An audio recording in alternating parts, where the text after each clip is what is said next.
সামনেই কালী পুজো, আর কিছু recipe share করব না তা কি হয়। আমি বানিয়েছিলাম ডিমের ডেভিল, যেটা খেতে খুবই টেস্টি হয়। বাড়িতেই বানিয়েছিলাম। প্রথমে কড়াইতে তেল দিয়ে আমি পেঁয়াজ দিয়ে দিলাম। পেঁয়াজটা দিয়ে খুব ভালো করে ভেজে নিয়েছি পেঁয়াজটাতে। আর তাতে সামান্য 1 চামচ আদা রসুন পেস্ট দিয়েছি প্রথমে চপের এটা বানিয়ে নেওয়ার জন্য। আর বেসিক মশলা দিয়েছি, মশলা দিয়ে এটাতে খুব ভালো করে এটাকে মিক্স করে নিয়েছি। তারপর এটা পুরোপুরি ভাজা হয়ে যেতে কাঁচা লঙ্কা আমি এখানে অ্যাড করেছি, তোমরা তোমাদের মতো স্বাদ মতো দেবে। আর সাথে আমি এখানে সেদ্ধ করা আলু ছিল, সেটা মিক্স করে দিয়ে খুব ভালোভাবে নেড়ে নিলাম। তখন আলু থেকে যে এক্সট্রা জলটা থাকে সেটা যতক্ষণ না ছেড়ে যাচ্ছে।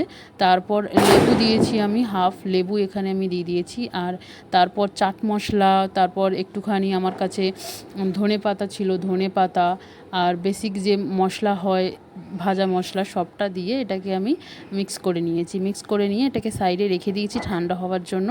তারপর ডিমটাকে সেদ্ধ করে নিয়ে ডিমটা ছাড়িয়ে তাতে নুন আর গোলমরিচ ছড়িয়ে দিয়েছি। দিয়ে তারপর যেভাবে চপের আকার দেয়, প্রথমে আলুটাকে সাইডে নিয়ে নিয়েছি, নিয়ে তার মধ্যে উল্টো করে যে ডিমটা থাকে সেটা দিয়ে, ওপরে আলু দিয়ে যে পুরটা আমি করি, পুরোপুরি এটাকে মিক্স করে নিয়ে দেন একটা কভার করে দিয়েছি। তারপর প্রথমে আমি ব্রেড ক্রাম্বসে দিয়েছি।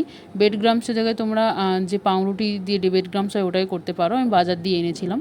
তারপর ডিমের ওপর দিয়ে আবার ব্রেড ক্রাম্বের ওপর দিয়ে আমি ডবল কোট করে নিয়েছি, কারণ যেহেতু বাড়িতে করছি তো আলুর পরিমাণটাও বেশি দিয়েছি, তাই আমি ব্রেড ক্রাম্ব দিয়ে খুব একটা কোট করতে চাইনি, কারণ সবাই খাবে যাতে সেরকম টেস্টি হয়, সেই কারণে আমি জাস্ট ডবল কোট দিয়েছি হালকা করে। তারপর মিডিয়াম যখন তেলটা গরম হয়ে যাবে তখন একটা একটা করে চপ আমি এখানে ছেড়ে দিয়েছি।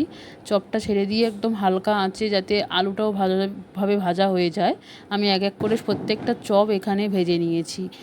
তারপর কিছুই না, স্যালাড কাসুন্দি দিয়ে খুব ভালোভাবে এটাকে সার্ভ করতে পারো। বাড়িতে প্রত্যেকে খুব মজা করে খেয়েছে এবং প্রত্যেকেই খুব প্রশংসা করেছে। আর সত্যিই খুব ভালো খেতে হয়েছিল।